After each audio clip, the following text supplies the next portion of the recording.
Hey guys, Megan's here again. Thank you for watching Satisfaction in the Kitchen. Today I'm making walking tacos. They're so easy, but they're so good.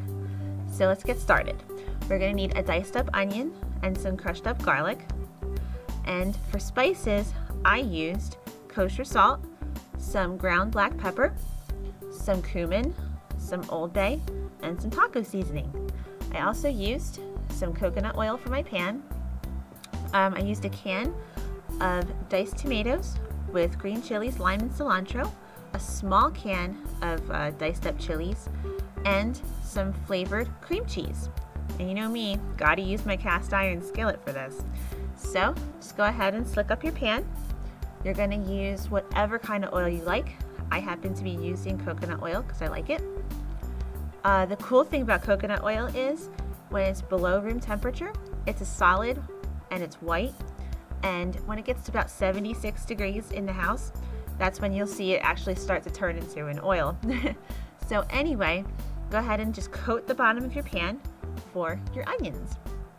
Sprinkle your onions in, and you're going to want to cook these until they're translucent and just starting to get a little golden color. It's going to take, I guess, about 3 to 5 minutes. Depending on how your heat is. I've got mine on medium-low. So you're going to go ahead and cook them up, and then just take the ground meat of your choice. I've got a pound of ground beef here. I believe that this is either 85-15 or 90-10. I'm not completely sure, but you can use whatever mixture of fat to meat that you want. Just go ahead and grind it up into little pieces with your spoon because you don't want any big chunks. You just want, like, you know, some nice ground beef cooked up. And the thing about walking tacos is, why it's called that, I don't know completely. The story I was told by my friend she lived in Iowa, and they had a stadium there where they served something called walking tacos, where they would take a small bag of Doritos, they would put all the taco meat and cheese and beans into the bag, and you would walk around while you were eating it, kind of like nachos. So this is my version of it, and I hope I do it some justice. So you're going to use a big pinch of salt to season it up. You're going to use, I guess, about 2 teaspoons of ground black pepper. I put about a tablespoon of cumin in and about a tablespoon of Old Bay in.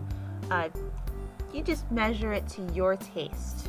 I really don't measure conventionally usually if I'm making something that I make a lot. So really measure it to the way you like it to taste. Trial and error, all good. So go ahead and put in some taco seasoning. That you can see on the back of the container. It'll tell you how much to use with how much liquid. I also am going to put my garlic in now because we're going to be cooking this for another about 10 minutes. So that last 10 minutes would be a good time for that garlic to get all nice and cooked up.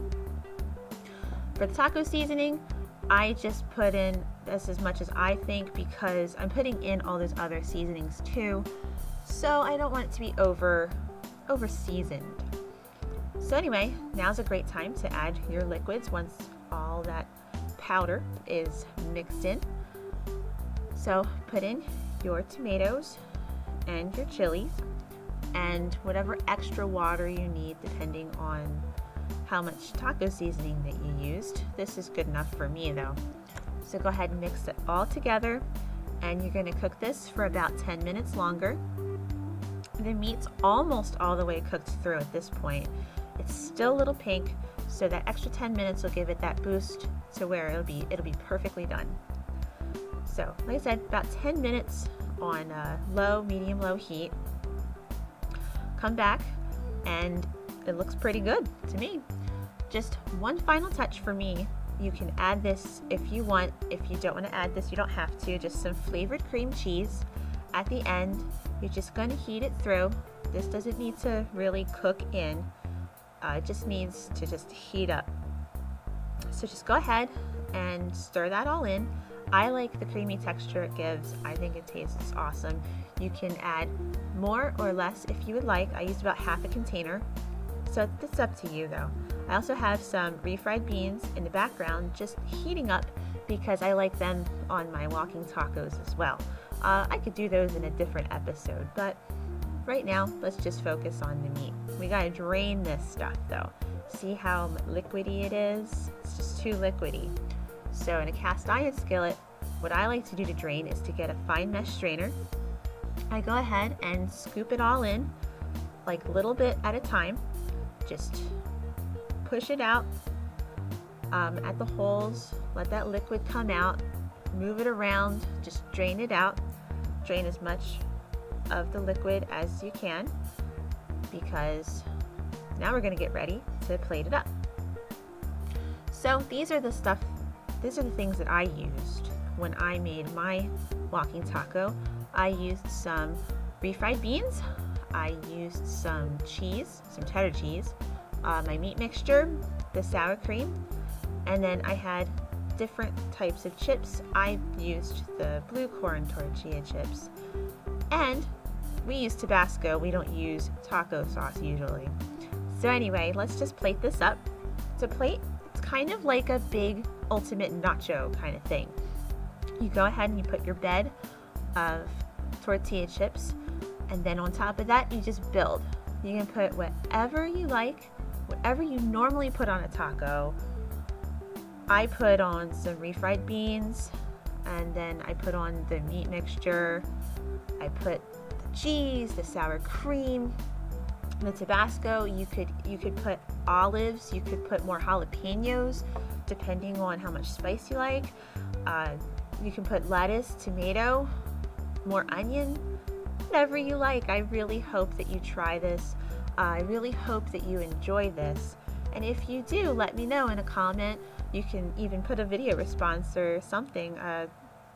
You know, I'm always around. Anyway, I thank you so much for watching, and bye-bye.